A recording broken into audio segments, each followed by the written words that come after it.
Have you ever heard the story of an unknown actor who spent 20 years living in the shadows, playing forgettable side characters no one remembered? Someone who waited tables just to get by, constantly rejected by Hollywood for being not good-looking enough, not leading man material, and then one day, with a role that lasted less than 8 episodes, he became a global sensation, winning over audiences not by showing skin, not by flaunting muscles, but with just a look, a voice, and a warm heart. Pedro Pascal, once forgotten amid Hollywood's sea of perfect faces, is now a symbol of a new era. From Game of Thrones to The Last of Us, from an anonymous immigrant to the internet's beloved daddy, his journey isn't just a miracle, it's a modern-day epic of resilience, humanity, and real talent. In today's video, we're diving into the untold story behind the spotlight. From his childhood in exile in Chile, his years of hardship in America, to the personal drama, the breakthrough that changed everything, and the bright future ahead in the Marvel Universe. Don't look away, because Pedro Pascal's life will make you believe that no light shines brighter than that of a star who once lived in darkness. If you enjoy stories like this, don't forget to subscribe for more. Childhood in exile and the journey to America. Pedro Pascal, born Jose Pedro Balmaceda Pascal on April 2, 1975, in Santiago, Chile, came into the world during one of the most turbulent periods in his country's history. Just months before his birth, General Augusto Pinochet had led a military coup that overthrew the democratically elected government of President Salvador Allende, triggering a brutal wave of political repression. Pedro's family belonged to the progressive intellectual class. His father, Jose Balmaceda, was a renowned fertility doctor, and his mother, Veronica Pascal, was a psychologist and a political activist. When Pedro was just a few months old, his parents fled Chile after being targeted for their involvement in the resistance against the dictatorship. With help from humanitarian organizations and connections within academic circles, the family sought asylum at the Venezuelan embassy in Santiago before finally being granted entry to the United States. The Pascal family settled in San Antonio, Texas, where Pedro spent most of his childhood. The sudden culture shock, combined with the emotional weight of political exile, shaped him into a sensitive and introspective child.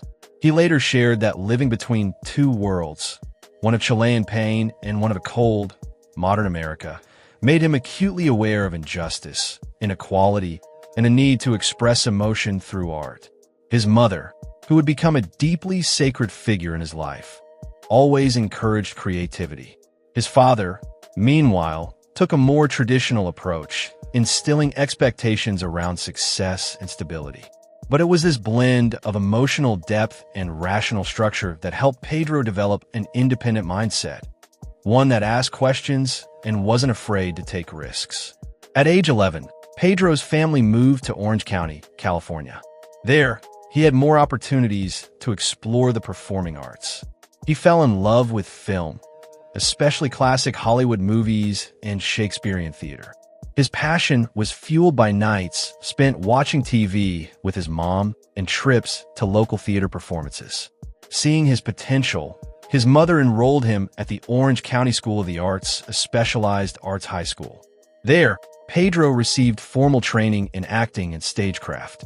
His teachers quickly noticed his emotional range and ability to immerse himself in characters, something rare for teenagers. After graduating, he pursued his dream further by enrolling in New York University's Tisch School of the Arts, one of the most prestigious acting programs in the world. Pedro spent those years living in a cramped apartment in Manhattan, working jobs like waiting tables and babysitting to cover tuition and rent. Despite constant financial hardship, he never let go of his dream to perform on major stages or appear in films. Every small role in school projects, every harsh critique from instructors, every failed audition, he treated them as valuable lessons on his path to success. But the darkness hadn't passed. Just as he was trying to build a career, a major tragedy struck. His mother passed away when he was in his early 20s. Her death left Pedro emotionally devastated and directionless. He later said that it was the memory of her unwavering belief in his talent that kept him from giving up. To honor her, he adopted her surname as his stage name. From then on, Jose Pedro Balmaceda became Pedro Pascal. 20 years in obscurity, the brutal battle to become a star. After graduating from NYU's Tisch School of the Arts, Pedro Pascal officially stepped into the world of acting with a solid foundation, burning passion, and an unshakable determination. But the road he chose was anything but smooth. In the early years of his career, Pedro found himself caught in a loop of small-time gigs, blink-and-you-miss-it appearances in TV episodes, or nameless roles in offbeat theater productions. Audiences didn't remember his name. Producers weren't eager to cast a Latino actor who didn't fit the conventional leading man mold of Hollywood. Pedro wasn't considered top-choice material for deep, emotionally complex roles. The subtle discrimination that lingered in the entertainment industry against non-white actors was a constant, invisible wall he had to face every single day. To survive and keep his hopes alive, Pedro took on any job that paid the bills, from waiting tables to teaching acting to kids. At one point, he shared a tiny New York apartment with several friends, where the kitchen and bathroom were communal and rent was a recurring nightmare. More than once, he came close to being evicted for not paying on time. Still, Pedro pushed forward, submitting to hundreds of casting calls each year, never skipping even the smallest opportunity. He once said that at one point, he was going up to 4 auditions a week, crisscrossing the city from morning to night, only to receive silent rejections or cold dismissals. Some casting directors even urged him to change his name, claiming Pedro Pascal was too hard to pronounce or not marketable enough. But he refused. Keeping his name was his way of holding onto his mother's memory, her belief in him, her identity, her legacy. From 1999 to 2013, Pedro Pascal made scattered appearances in TV shows like Buffy the Vampire Slayer, NYPD Blue, Law and Order, The Good Wife, Graceland, and Homeland. He was often cast in minor roles, sometimes with only 1 or 2 lines, hardly enough to make a lasting impression. But Pedro treated every role as a chance to learn. He carefully observed veteran actors on set, studied how directors shaped scenes, and kept refining his craft. He also worked in off-Broadway theater, where pure art was valued, even if the pay was next to nothing. For nearly 2 decades, the name Pedro Pascal was lost in the crowd of Hollywood. He was the kind of actor people recognized but couldn't name. A familiar face that flashed across the screen and quickly disappeared from memory. At times, Pedro questioned himself, wondering if he was chasing an illusion. But every time he stepped on stage or into an audition room, he felt reborn.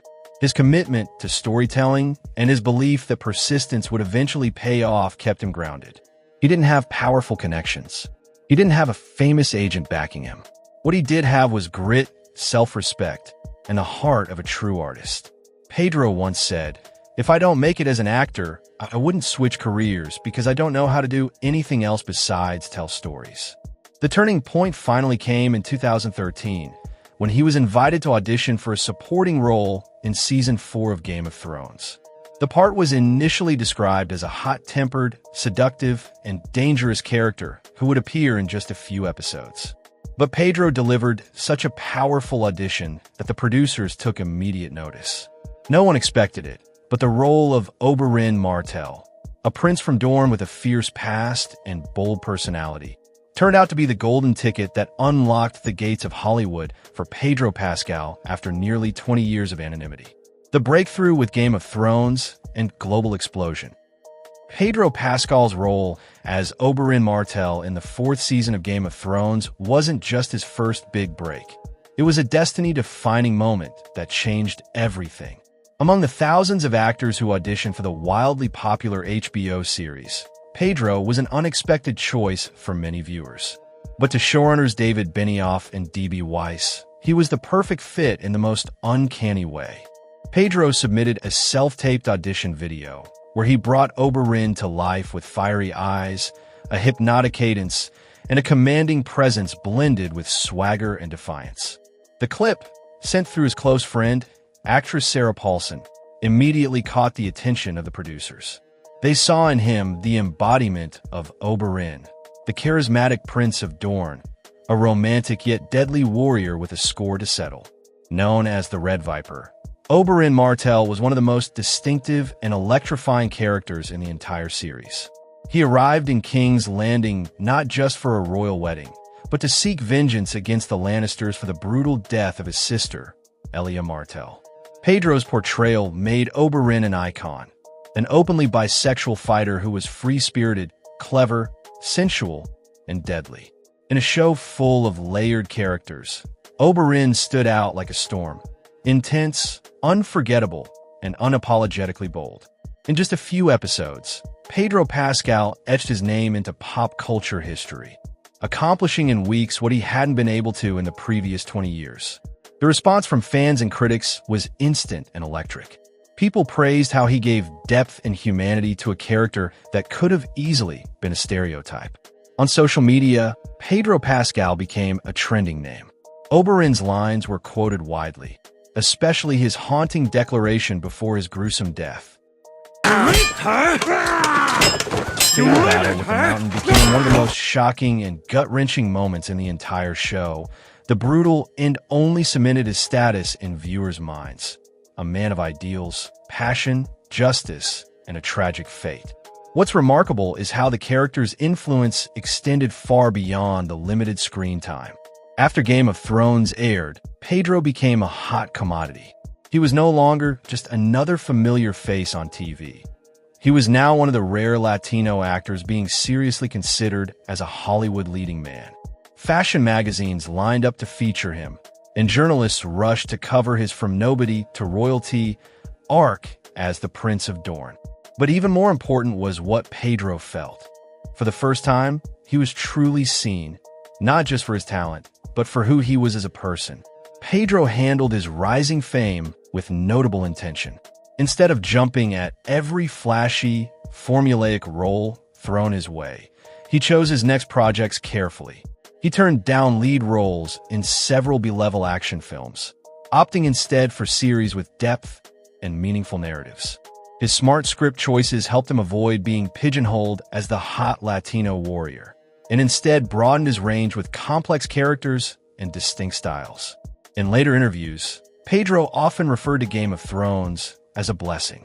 He was grateful not just for the role itself, but because it showed him that if your talent is genuine and you stay patient long enough, recognition will eventually come. Oberyn Martell's breakout also paved the way for Pedro's next major move, joining Netflix's Narcos, where he once again proved his ability to dive deep into gritty, morally complex characters. In less than 2 years, Pedro Pascal went from being a struggling actor and part-time waiter to one of the most essential faces in the modern TV landscape. What made it even more special? People weren't just drawn to his characters anymore. They were drawn to him. Humble, sharp, and with the quiet strength of a man who had finally stepped into the light after decades in the shadows. A star for the new age, Narcos, The Mandalorian, The Last of Us. After his breakout role in Game of Thrones, Pedro Pascal didn't just hold on to the spotlight. He knew exactly how to use it to expand his presence in the entertainment industry. His turn as Oberyn Martell had proven he wasn't just talented, he was magnetic. So it came as no surprise when Netflix approached him for one of its biggest prestige series, Narcos. Pedro played DEA agent Javier Pena in a drama that chronicled the rise and fall of Colombia's most notorious drug lords. It was a complex, morally conflicted role, a hardened lawman caught between justice and the brutal compromises of the drug war. Far from the seductive Prince of Dorne, Pedro now portrayed a man burdened by duty and disillusionment. Through weary eyes and a steely, quiet demeanor, he showed the inner toll of a life spent hunting monsters. The role was another success, proving Pedro's range wasn't limited to flamboyant or showy characters. As Pena, he was grounded, world-weary, yet fiercely committed to a cause. His nuanced performance earned praise from critics and helped make Narcos one of Netflix's flagship crime dramas. For 3 seasons, Pedro wasn't just a leading man. He was the face of the network's gritty, high-stakes storytelling. But it was The Mandalorian that catapulted Pedro to a new level of cultural dominance. Premiering in 2019 on Disney+, the Star Wars spin-off cast Pedro as Din Djarin, a lone Mandalorian bounty hunter with a strict code who never removes his helmet. The twist? For most of the series, viewers don't even see Pedro's face. And yet, through his physicality, posture, and especially his voice, Pedro delivered a stunningly emotional performance. It was a near impossible challenge for any actor, but he made it look effortless. At the heart of the show was Din's relationship with Grogu, a tiny green alien affectionately dubbed Baby Yoda by fans. Their bond became the emotional core of the series. Pedro portrayed a stoic warrior slowly learning to love, protect, and open his heart to a fragile creature that had never known real care. What began as a mission turned into a journey of redemption, fatherhood, and self-discovery. The Mandalorian not only broke records for Disney+, but also elevated Pedro Pascal to the level of pop culture phenomenon. Even with his face hidden behind a helmet, he became a household name. Online, he was crowned Internet's daddy, with fans from all age groups obsessing over his voice, his vibe, and his unexpected tenderness. And just as Pedro was capturing hearts across the galaxy, he proved once again that he wasn't slowing down. In 2023, he starred in HBO's The Last of Us, an adaptation of the critically acclaimed video game. He played Joel Miller, a father who had lost his daughter and was now tasked with protecting a teenage girl, Ellie, who might hold the key to humanity's survival in a post-apocalyptic world. The role was daunting, not only because of the massive expectations from fans of the game, but also because of the emotional depth it required. Pedro had to balance stoic survivalism with buried grief and a growing, fragile bond with a surrogate daughter. He didn't just play Joel, he became him. From the quiet rage in his eyes, to the gravel in his voice, to the emotional breakdowns that felt painfully raw, Pedro's performance stunned audiences. Many viewers felt like he was born to play this role. Unsurprisingly, The Last of Us became a global sensation, earning Pedro major award nominations and once again proving he was no fleeting phenomenon. In a world where fame can be fickle and stars rise and fall overnight, Pedro Pascal has become the opposite, an enduring presence. From historical epics to sci-fi, crime drama to post-apocalyptic horror, he's shown he can do it all. But what truly makes him stand out isn't just his acting, it's his humanity. Pedro Pascal represents a new kind of leading man.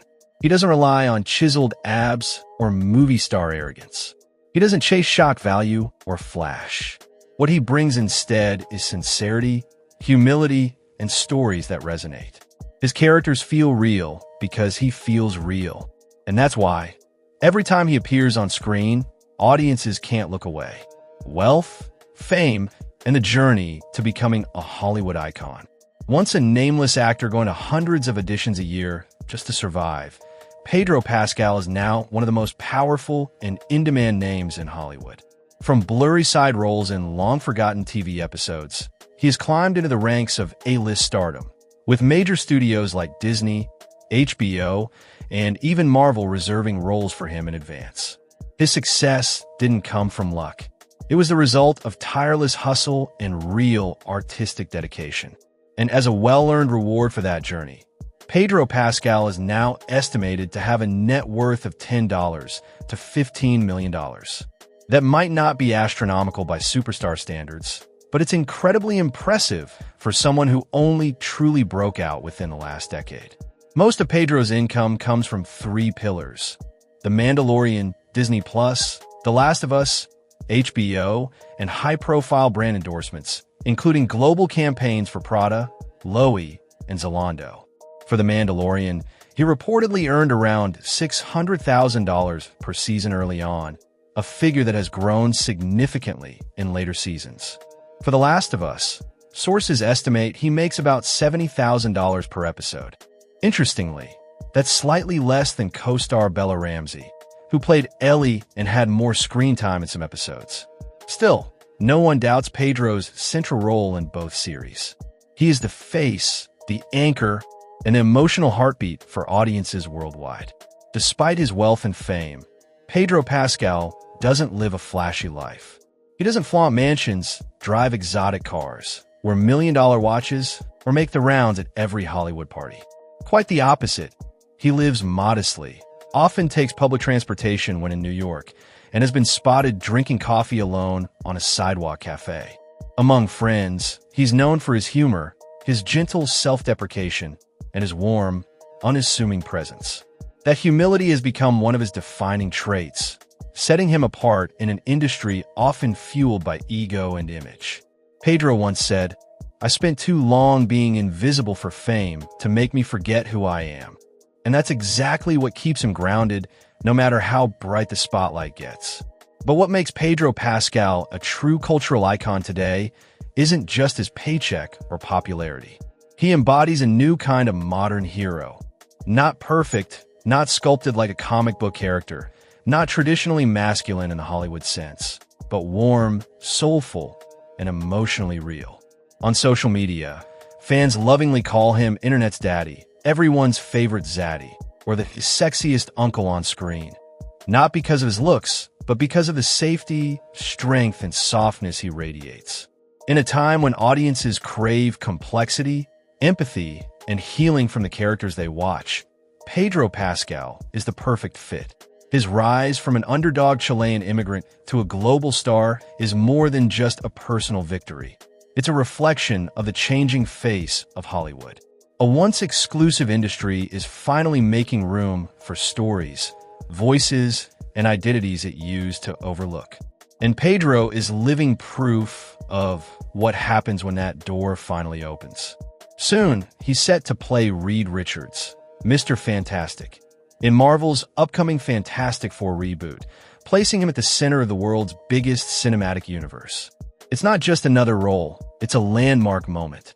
For Pedro, it's the chance to continue doing what he loves at the highest level. For the industry, it's an acknowledgement that the rules have changed, and that actors like him, once pushed to the sidelines, now define what a hero looks like. No one knows where Hollywood is headed next. But one thing's for sure, Pedro Pascal isn't a passing trend.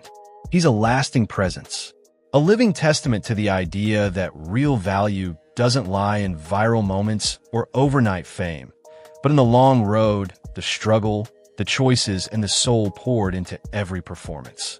And that's what has allowed him to rise above every standard, every expectation, to become not just a star, but a symbol, not just on screen, but in the hearts of millions around the world.